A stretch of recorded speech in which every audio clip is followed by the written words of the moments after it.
Muito sinteticamente, no início, a gente falou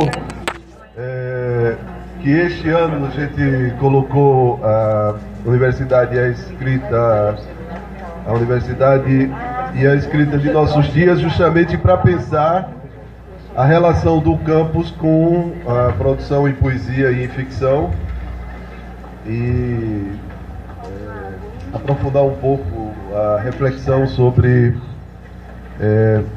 esse intercâmbio.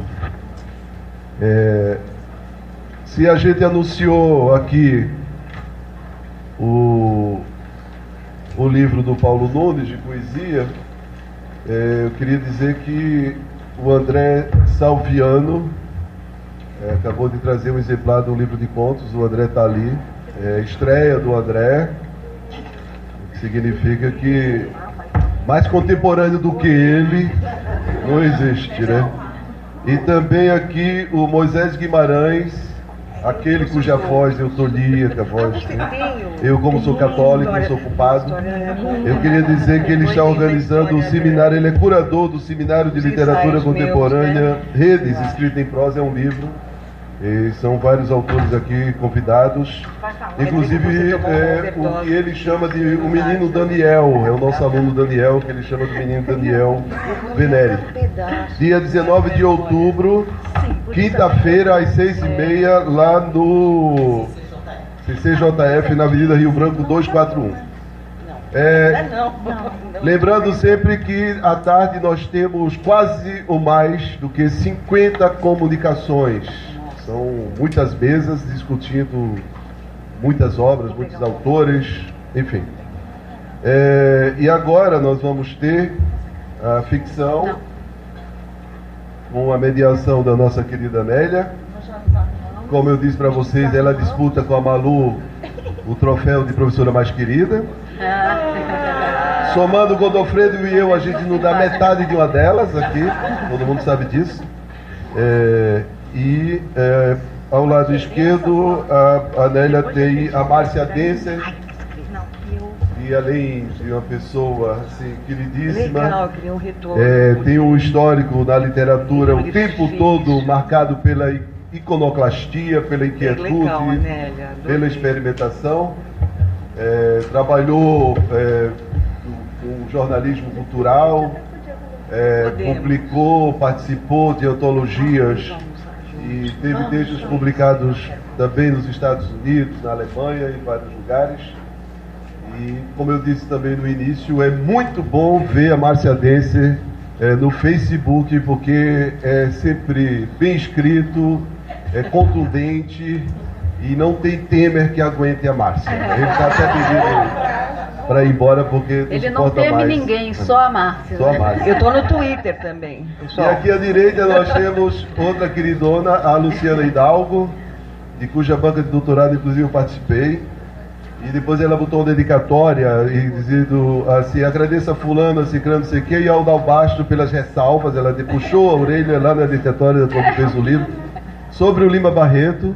Então ela tem trabalhos acadêmicos publicados em livro, premiados, e romances também.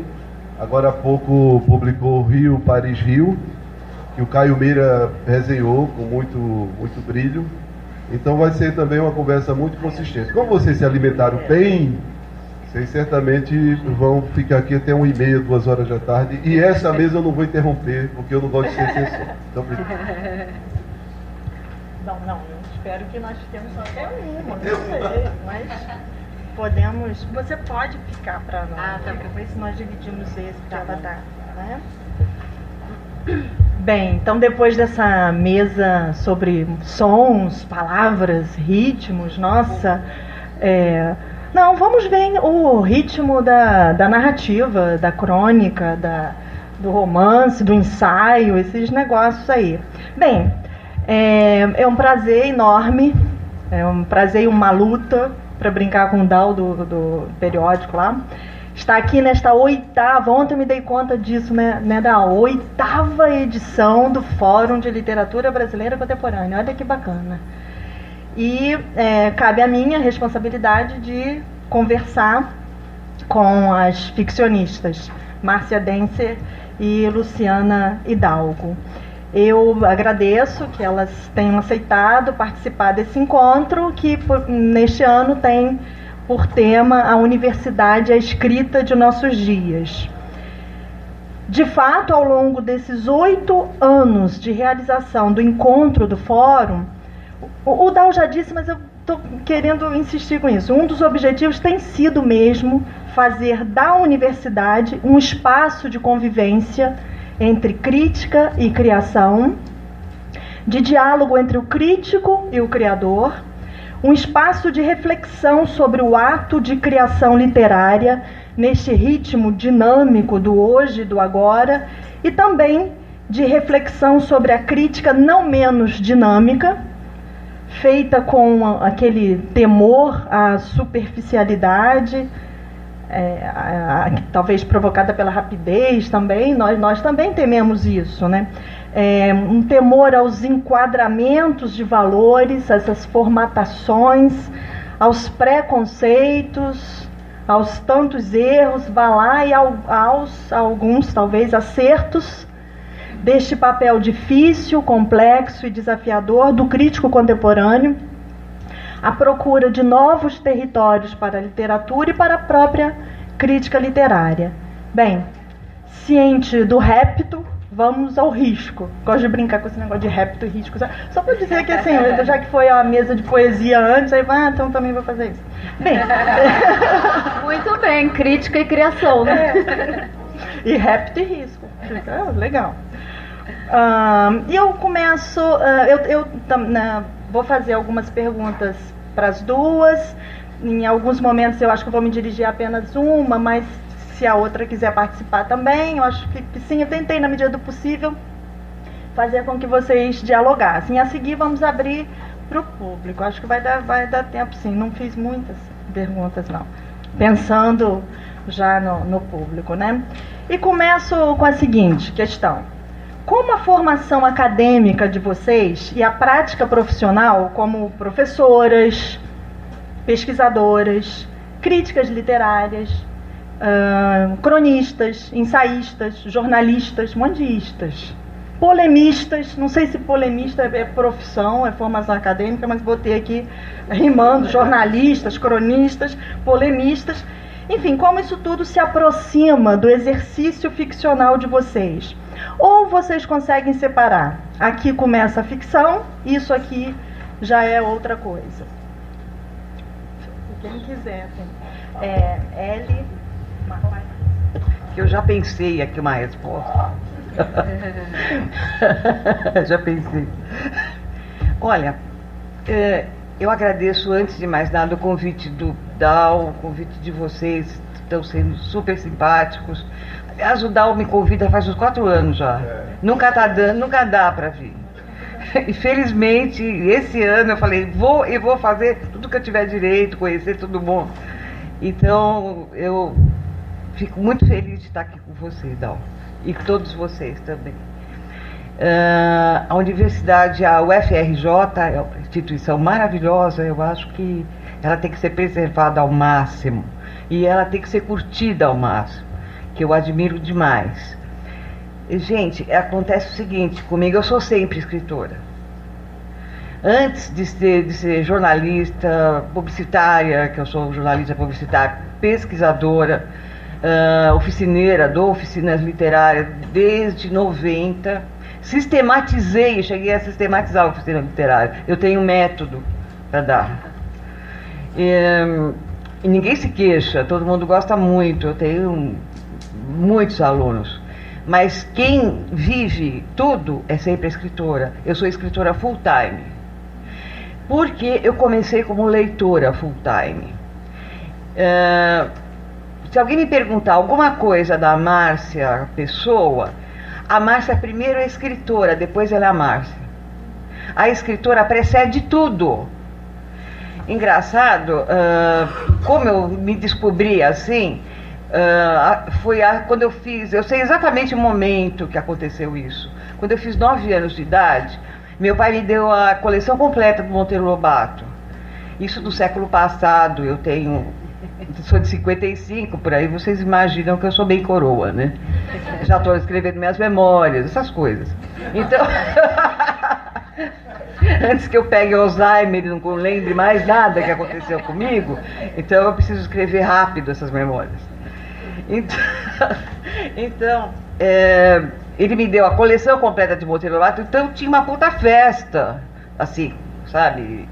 A minha família estava bem de vida, razoavelmente bem de vida, tá? As tias mostrando enxoval, monogramas para mim, as 1000 crianças, as quais eu olhava assim até.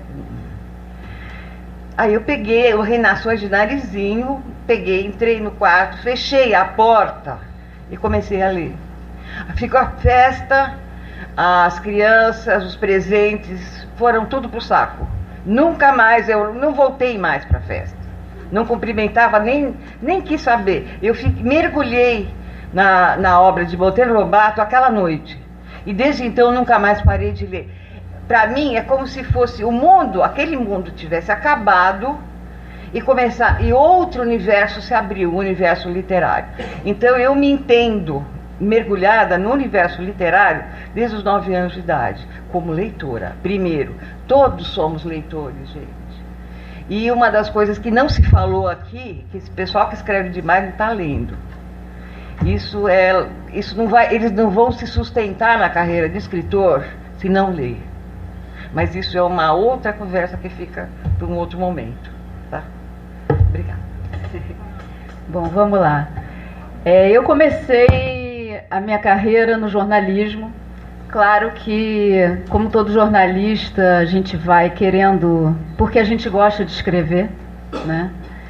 E era muito jovem, muito ingênua, e eu acreditava, assim, profundamente, sinceramente, numa noção de real, né?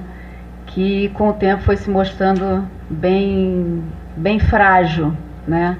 Então eu tentava lidar com os fatos, né? A escola de jornalismo é aquela escola do texto com o lead, né? Aquela ideia, e também a gente se acha, né, mais jovem, que todo mundo é imparcial no jornalismo. Você vê o nível de ingenuidade da mocinha, né? Então eu acho que eu fiquei muitos anos no jornalismo. Eu trabalhei a maior parte do tempo no saudoso Jornal do Brasil, que nos faz muita falta no Rio de Janeiro, porque era um jornal de centro-esquerda, né? E então eu tentava contar, eu acho que até mais do que contar, eu tentava conter, né, aquela realidade que eu acreditava que era absoluta em textos super objetivos. E com o tempo eu fui vendo que essa realidade, né, absoluta, ela continha muito mais realidades, né, subjetivas, paralelas, relativas, né? E fui então saindo do que aquilo no início a gente chama de no jornal, né? Que é a editoria geral, que é cobrir cidade, polícia, etc. Fui me encaminhando para a cultura e para a literatura, e com 10 anos de jornalismo eu saí, pedi demissão do Jornal do Brasil para escrever meu primeiro livro, que é sobre o Arthur Bispo do Rosário, né, O Senhor do Labirinto.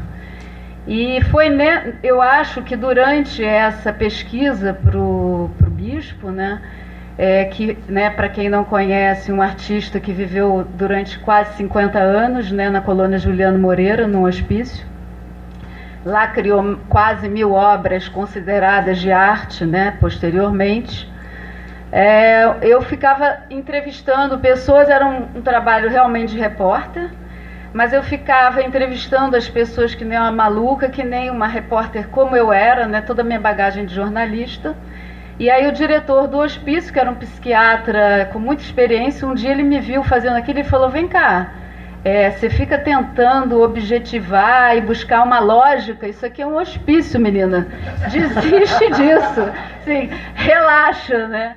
E eu acho que não só essa frase foi libertadora, mas acho que a própria história do Bispo, né, que viveu muito entre, né, ele tinha o diagnóstico de esquizofrenia paranoide, ele tinha realmente delírios, mas ele transformou esses delírios em arte, né?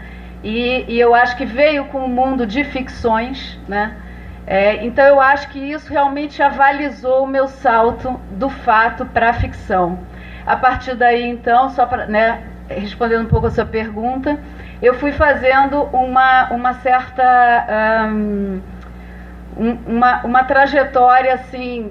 Daí eu, né, a partir do Lima Barreto, do Bispo do Rosário, eu fui para o Lima Barreto, para o Diário do Hospício. Aí fiz minha tese em cima da loucura e literatura. Aí lancei o Literatura da Urgência. Aí a partir do Literatura da Urgência eu fui finalmente para a ficção, mas lancei o Romance O Passeador, que é a partir do Lima Barreto, né?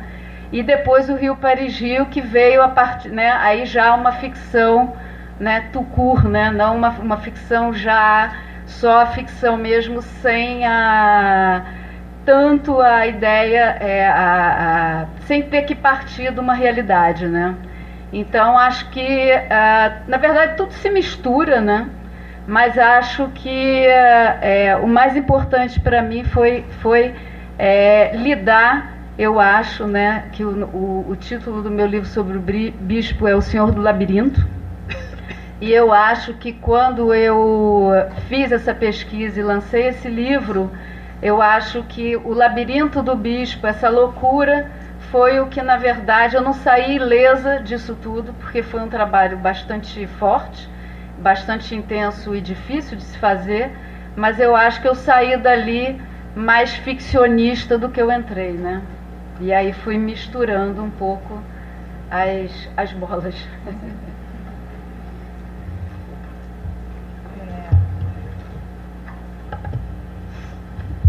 Eu vou pensar uma fala de um personagem do romance Caim, da Márcia Dencer, mas, na verdade, eu gostaria de dirigir, embora seja um fragmento desse romance, que eu acho super curioso. Ele é montado, ele é sobremontado, né? Tem uma história que talvez seja um diálogo entre duas irmãs. Não venha me dizer que elas são rivais. Eu brigo com o autor, porque eu achei as duas personagens fantásticas.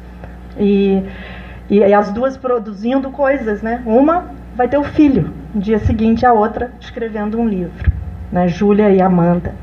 Mas a frase que eu vou destacar, estou falando isso porque, embora seja a frase do Caim, eu queria dirigir a pergunta às duas. Que, vejam que interessante a fala do personagem Xavier. Tentarei explicar, disse Xavier. Em todos os tempos, em todas as formas de arte, sempre houve isto. Ou o escritor se colocou em sua própria perspectiva, que é única, ou na perspectiva de Deus, que é nenhuma. Interessante que a gente pensa que é tudo, que é perspectiva de Deus. Não, que é nenhuma. Eu achei essa frase muito interessante.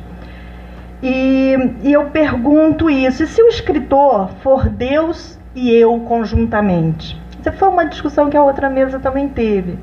Como fica essa história de... eu vou usar o termo conficção para brincar um pouquinho, mas... há o termo autoficção nessa história toda. Mas como é que fica, mais pensando nisso, nesse eu cuja perspectiva é única, e nessa sacada bacana da perspectiva de Deus, que é nenhuma? Eu achei isso bem legal. A pergunta, na verdade, é para as duas, né? Essa sacada, na verdade, esse personagem existiu. Ele era o Hamilton Trevisan, ele que é o Xavier. O Hamilton Trevisan é um dos editores da Revista Escrita, que era um grande amigo meu, foi um grande guru meu. Ele morreu de cirrose em 1984. Mas ele era um filósofo. Na verdade, ele deixou um livrinho pequeno pra gente, só chamado Bonde da Filosofia, um livro de contos. Então foi um dos meus mestres. Ele e o Raduan Nassar, que eu conversava muito, era um grande amigo e foi meu namorado muito tempo também, nessa mesma época. Olha aí a cara de todo mundo, isso vai estar nas minhas memórias. Babado forte. Mas isso vai estar nas minhas memórias. Aguardem. Aguardem. Eu ainda não sei como eu vou tratar isso. Esse que é o problema. Será que eu posso falar dele? Não sei. Se ele vai me processar. Vai ser complicado. O Lobo Antunes também foi meu noivo. Isso é outra complicação. Eu vou ter que falar. É complicadíssimo para mim. Pois é, a perspectiva de Deus. Aí é. Eu e Deus. Ou eu Na e realidade, como eu sou ateia, né? Ai, é horrível essa palavra. Foneticamente horrível. Parece que estou me referindo a mim mesma com um palavrão. Sabe? Eu sou ateia. A sonoridade é horrível. É horrível. Eu não acredito em Deus. Eu acho que nós é que damos a luz, a vida a Deus. Não sou eu que vive. Como é que é? Não é o Cristo que vive, é o Cristo que vive em mim. Não sou eu quem vivo, é Cristo que vive em mim. É o Deus que está adormecido em mim que tem que acordar. O Deus Supremo, que sou eu mesma, eu tenho que dar consciência para esse inconsciente coletivo, que ele é totalmente inconsciente, enquanto eu não dou consciência para ele. Está meio complicado, mas eu acho que é mais ou menos isso. Outra coisa que eu vi o Ricardo Aleixo falando e a Anitta, eles estiveram conversando aqui, muito interessante. Eu não estou falando pela Márcia. Quando eu falo pela Márcia, eu falo como escritora. A escritora existe, eu não existo. E eu tenho que falar, ser porta-voz da minha geração, no meu país e com a língua mãe. Não interessa o que eu estou fazendo, é autoficção. Se eu estou falando da minha vida, eu estou falando da minha vida, que por acaso é um lugar onde passa o Brasil inteiro nesse momento. O Brasil não só, mas sobretudo o Brasil, São Paulo, aquelas determinadas pessoas. Eu tenho que falar da minha aldeia para poder me situar no mundo. Eu não tenho nenhuma importância. O que acontece comigo, as minhas dores de barriga, meus namorados, minhas piorreias, não tem nenhuma importância, gente. Tem importância como eu levo isso para vocês. Escrever um ato político, gente.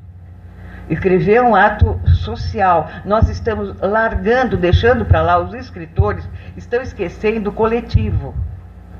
Mais do que nunca eles são porta-vozes do coletivo. Mais do que nunca. E nesse momento, esse coletivo precisa ser acionado. E tem que ser porta-voz e arauto do seu tempo, sim. Porque eu e o Sebastião somos dos anos 70, né? Mas naquele tempo o pessoal era engajado politicamente. O pessoal estava preocupado. Hoje em dia, o patrulhamento é tão forte que a gente se despreocupa até inconscientemente, né? Eu acho que eu respondi. Então é isso aí. Bom, mas você quer que eu responda tecnicamente? Não, é porque a primeira pessoa não significa que eu estou usando a primeira pessoa. Eu uso a primeira da terceira, a terceira da primeira. Sim, e o Caim, ele tem uma coisa interessante. Quem me ensinou a escrever o Caim, você fala que é montado. Não é montado, eu escrevi de uma vez. Não dá certo você fazer as camadas, porque são várias histórias e de várias temporalidades. Eu brigo com o autor. Agora eu vou dar a dica técnica para vocês, porque o Caim são várias temporalidades, vários momentos, e essas todas temporalidades são recortadas. Eu escrevi simultaneamente, viu? Não é que eu escrevo uma história, depois eu escrevo outra história, depois outra história, e aí emendo. Não existe isso. A gente escreve simultaneamente e a técnica é do Vargas Llosa. É aquele corte do tempo, aqueles cortes. É o corte cinematográfico. Corta aqui, você faz uma pergunta aqui e alguém responde na década de 50. Entende? Muito interessante essa invenção. A técnica de linguagem do Vargas Llosa. Esse cara é um canalha, né, como pensador, mas eu tenho toda a obra dele, releio, gosto de saber os macetes dele, porque eu sou uma escritora técnica. Sim, eu estava comentando com a Lúcia Hidalgo agora, eu leio tudo, por exemplo, Faulkner, eu tenho toda a obra, e eu releio várias vezes, toda a obra. E eu tenho traduções portuguesas, porque eu não confio muito nas brasileiras ainda. Vargas Llosa, tudo. E fico louca da vida de saber que agora é bobagem ler o Vargas Llosa. Ele já terminou de escrever. Você não precisa mais ler o Vargas Llosa agora. Cortázar foi produtivo até o final. 70 anos também é pouco tempo, né? Eu também leio tudo do Cortázar. assim, e várias vezes. Mas eu só realmente me tornei escritora lendo Rubem Fonseca. Vocês só se tornam escritores lendo os seus contemporâneos e brasileiros. Você tem que ler em português, você tem que ver as possibilidades que te dá o português o brasileiro, os grandes escritores contemporâneos, porque a sua língua, a literatura, ela é uma formação de um grupo de pessoas, da arte, de um determinado de uma sociedade e num certo momento, e ela tem várias conquistas técnicas. A literatura, o português é maravilhoso, vocês têm que ver isso aí. Vocês não são um ponto qualquer ali que de repente você pega e começa a escrever, bom, vou publicar, porque é isso que está acontecendo, sabe? Todo mundo se dizer escritor é fácil. Quero ver se você se mantém sem ler. Isso não acredito. É isso aí, pessoal. Bom,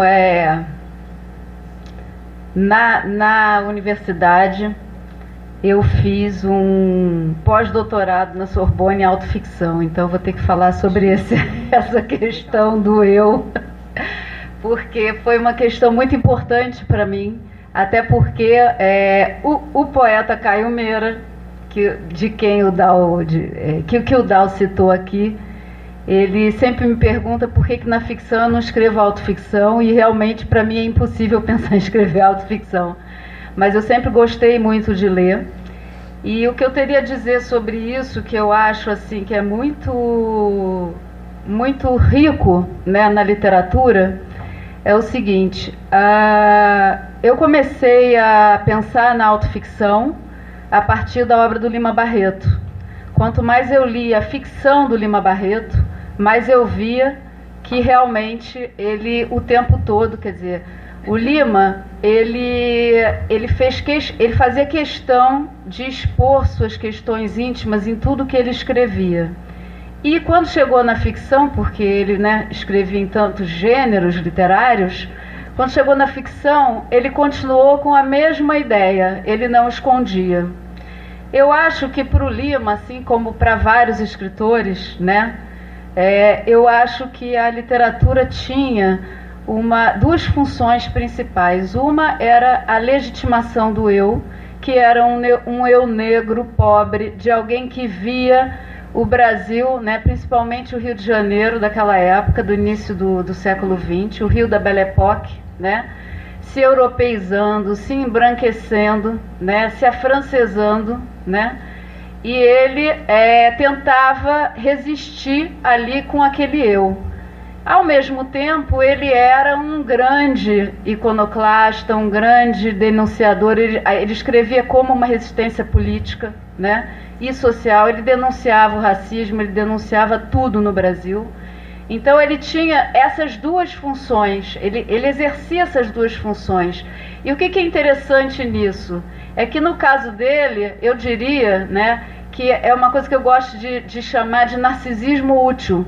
Porque na hora que ele parecia hiper narcisista, mas na verdade esse narcisismo dele tinha uma utilidade incrível, porque ele falava em nome de todos os negros, de todos os pobres, de todos os intelectuais, os intelectuais, como eu gosto de chamar, ou asociais, né, os que não se enquadravam naquela sociedade ou naquela intelectualidade que era muito exclusivista da época, né, ou mesmo a academia da época, né.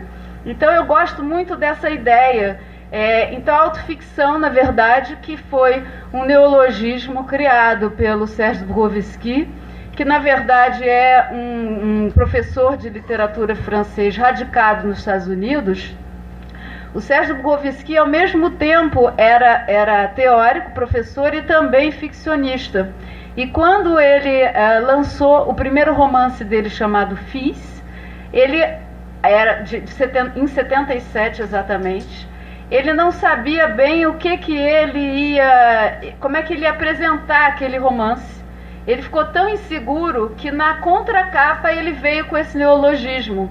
E esse neologismo foi uma palavra que pegou, que caiu na moda, que chegou ao Brasil e todo mundo começou a usar só com o lado negativo, né, do narcisismo. Mas muitas vezes, é o que a Márcia falou, né? Eu acho que o eu, ele vai para o coletivo, né?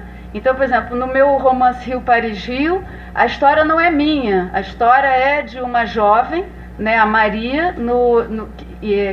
em 1968, em Paris, né? Ela está autoexilada, ela é filha de um general, né? Ela escolhe, né, a família a manda para Paris porque é muito difícil conviver, né, com as reações ao fascismo do avô, né? Então não é uma história minha, mas eu uso essa história para falar, porque eu queria muito falar sobre a ditadura, né? Então, assim, eu sou de 65, então eu nasci já com o golpe instaurado, com a ditadura, né, a todo vapor, né? E passei a minha adolescência inteira, quer dizer, uma criança totalmente alienada, minha família não era nem de direita e nem de esquerda, muito pelo contrário, nunca se falou sobre esse assunto em casa, né? E eu só acordei para aquilo tudo quando eu tinha 16 anos e eu li O Que É Isso, Companheiro, do Fernando Gabeira, aliás, leitura que eu sempre recomendo muito. E eu tomei um choque, né? Que eu morasse no Rio de Janeiro e que eu não soubesse dos estupros, assassinatos, torturas e tudo que acontecia enquanto eu vivia ali aquela infância idílica, né? Então eu quis falar exatamente sobre isso com Rio, Paris, Rio. E exatamente é interessante porque o que me interessava era falar dos tentáculos, né, do Estado e das decisões que os governos tomam, né, desse autoritarismo, né, do regime totalitário nos corpos e nos afetos daqueles que viviam na época. Eu queria exatamente estudar, quer dizer, através, obviamente, da ficção, né, essa microscopia um pouco dos dilemas morais, afetivos, né, porque essa personagem Maria, ela se apaixona pelo Arthur, que é filho de um comunista, os dois em Paris, totalmente distantes, né, do autoritarismo no Brasil, e a gente vê que a vida deles está ferrada, assim, os dois são totalmente assombrados por isso o tempo inteiro, né? Então acho que é sempre esse embate do eu com o coletivo, né, que eu acho que é o que nos move, né, no mundo, e eu acho que é o que move muito a literatura, né?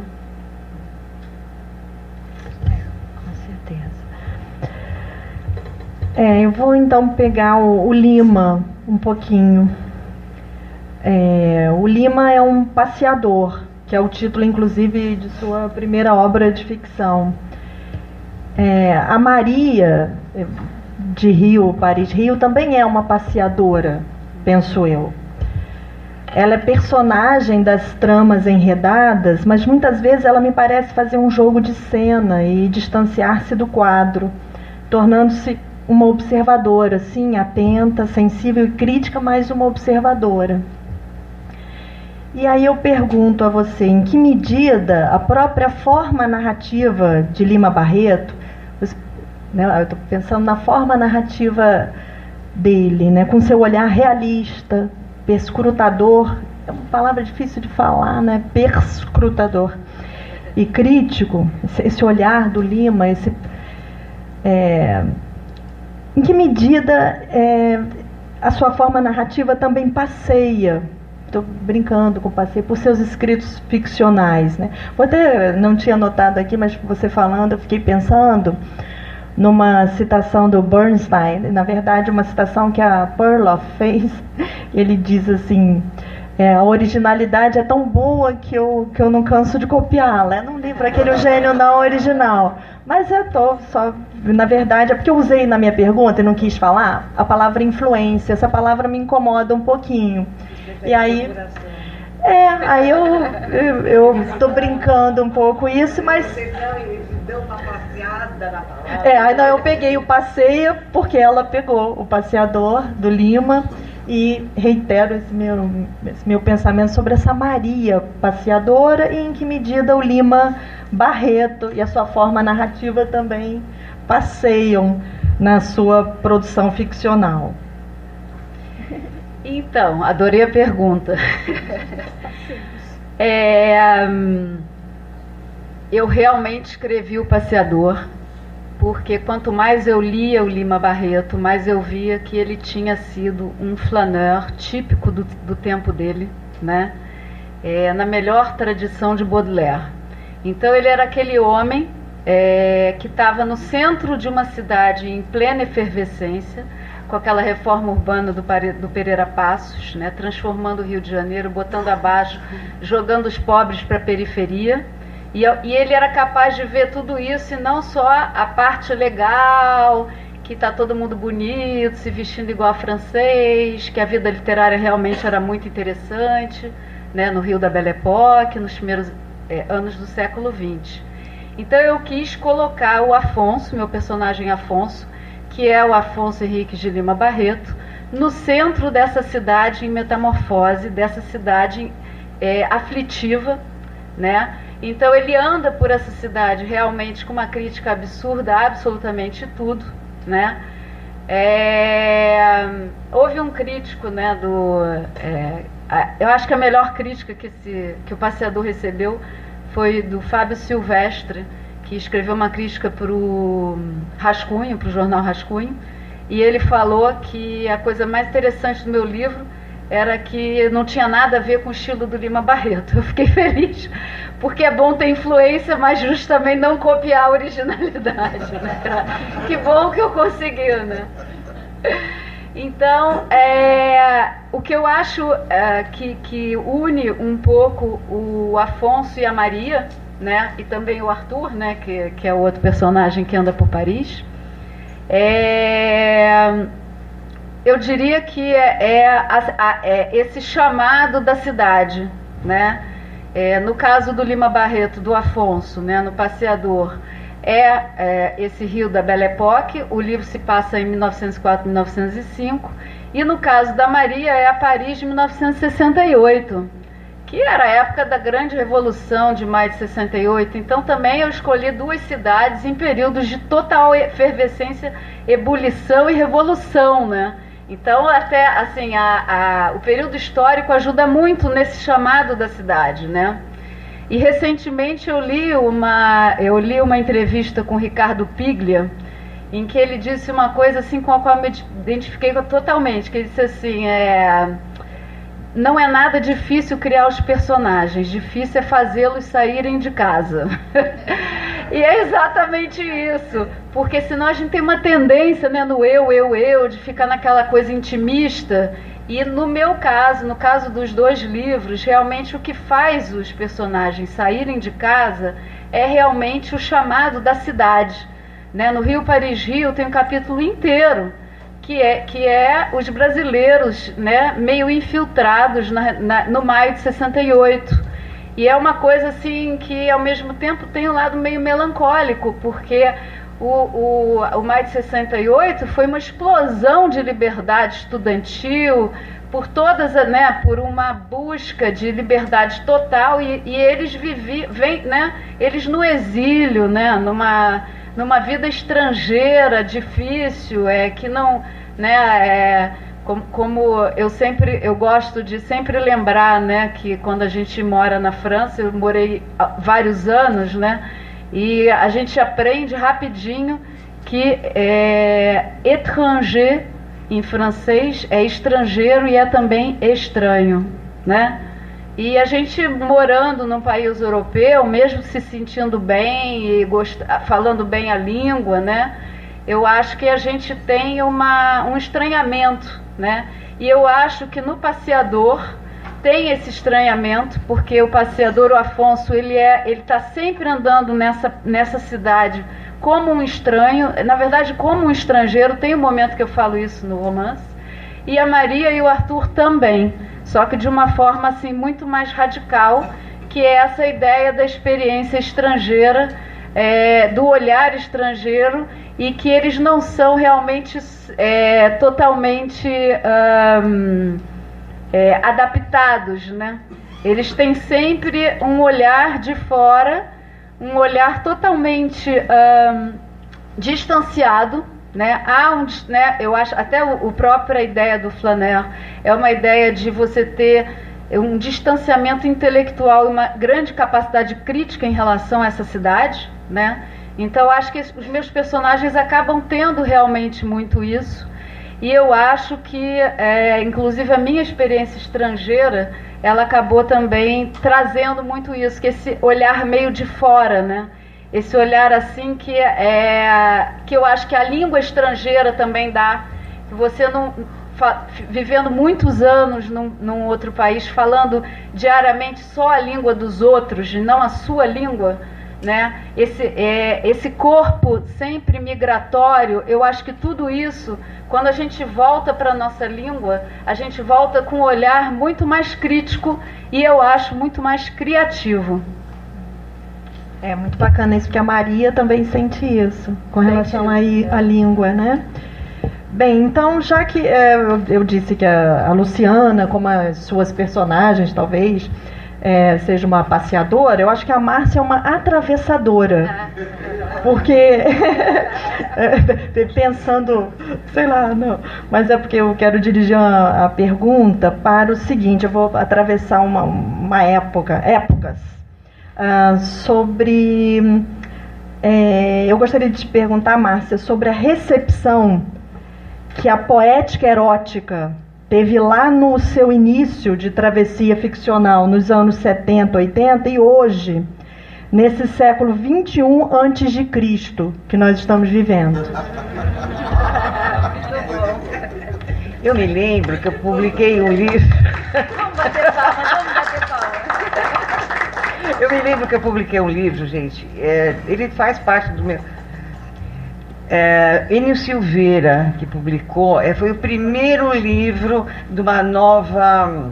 da civilização, ele estava fazendo uma sociedade, olha que absurdo, Enio Silveira com Marçal Ono. Quem conhece as peças, vocês podem imaginar que não ia dar certo. Então, o primeiro livro que eles lançaram foi um livro de ficção, de prosa e um de poesia. O de poesia, meu Deus, era o Piva. O primeiro, foi um dos livros do Piva nessa civilização Marçal, digamos. E o meu foi o Animal dos Motéis.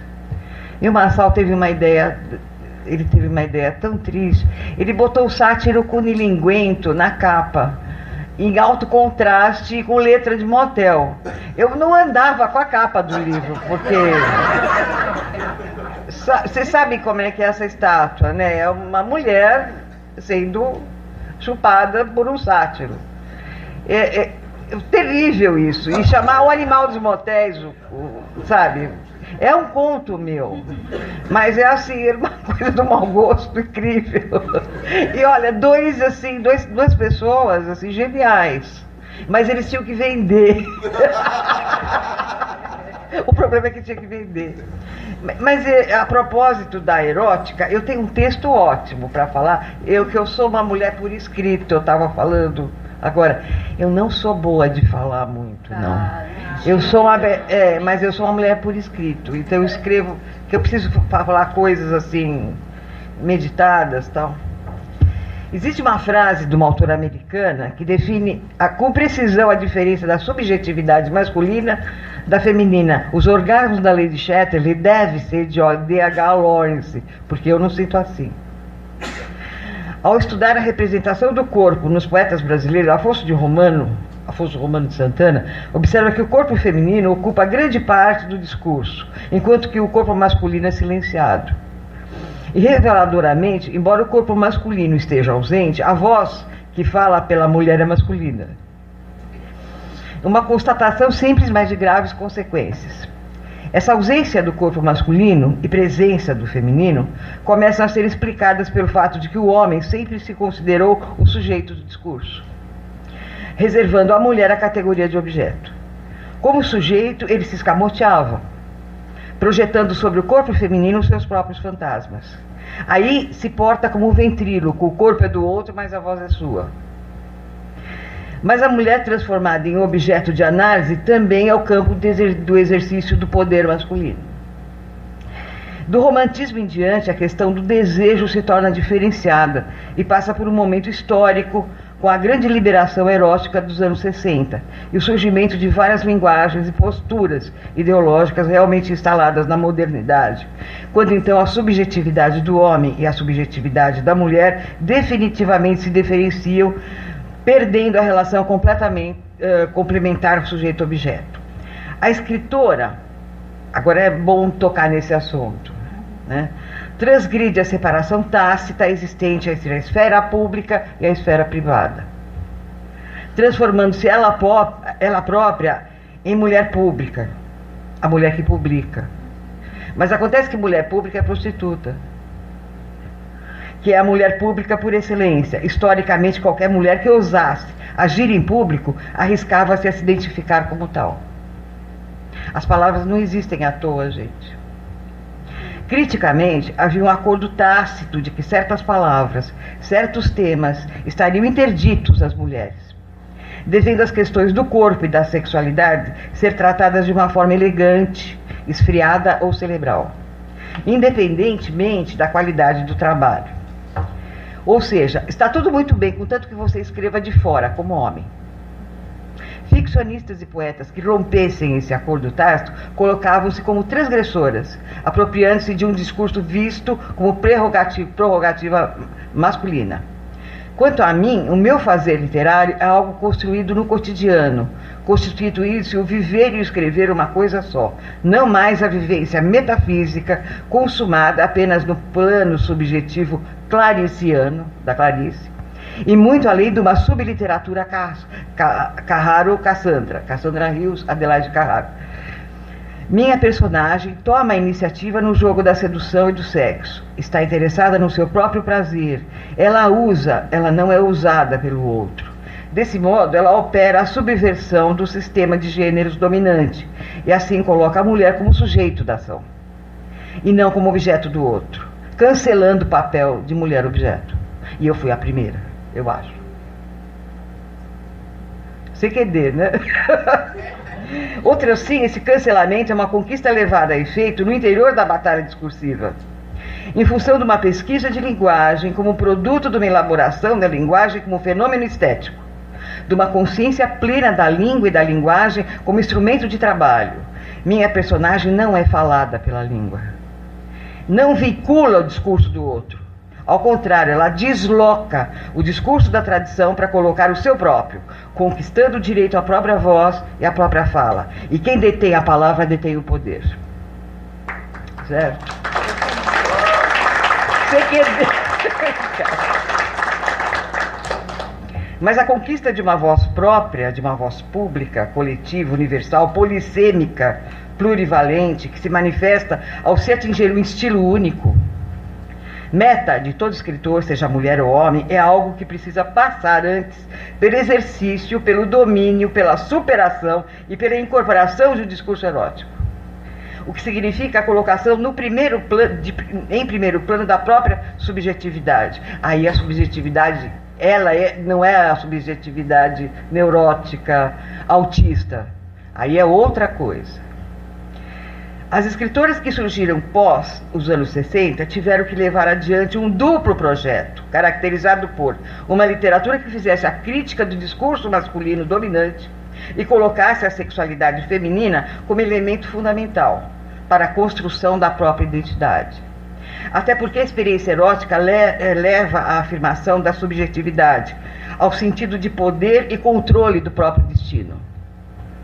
Por isso que você vê, não faz sentido a sociedade determinar se eu preciso abortar ou não. Entendeu? Esse é cai por aqui. A criação do discurso erótico representa o reverso de uma moeda cuja face é a inscrição da mulher na literatura, não mais como objeto do masculino, numa relação de ventriloquismo literário, daí o sujeito que é pensado pela língua dominante, mas sujeito da ação enunciando a sua própria fala. No caso da mulher, considerando o controle social sobre seu corpo que ocorre através da história, a exemplo, veja-se, a questão do aborto, da contracepção, o regime do casamento monogâmico, esteio do capitalismo. A manifestação do erotismo é fundamental para a construção da minha própria subjetividade de ser humano, de indivíduo. Historicamente, se usasse o erotismo em seu discurso, a escritura transgredia a separação tácita entre a esfera pública e a privada, tornando-se ela própria a mulher pública ou prostituta, a mulher pública por excelência. E quem ousasse agir em público arriscava-se a ser identificado dessa forma, como tabu. Obviamente, o próprio ato de escrever constituiu, em determinado momento da história, a transgressão feminina do espaço público. Escrever, eu já estou transgredindo. Eu estou virando prostituta. Então, por isso que eu acho que o meu trabalho ficou muito marcado desde que eu me lancei, porque descobriram que o que eu estava fazendo era literatura, apesar de eu fazer descrições muito minuciosas de sexo. Eu era bem jovem, eu estreiei na literatura com 23 anos. E era uma coisa que não acontecia na década de 70. Bom, contudo, há apenas 20 anos já, eu estou falando... Ao publicar o Caderno Rosa de Lori Lamb, em 1989, Hilda Ilst foi execrada publicamente, em primeiro lugar pelo Luiz Schwartz. E vocês devem saber disso, né? Como é que você está escrevendo essas merdas? Eu não vou publicar. Ele falou para ela isso. Eu gosto de que aí eu vou tirando, sabe, certas coisas da cabeça das pessoas. As pessoas endeusam as pessoas erradas. O Caio Graco não foi também? O Caio Graco já estava morto, eu acho. É?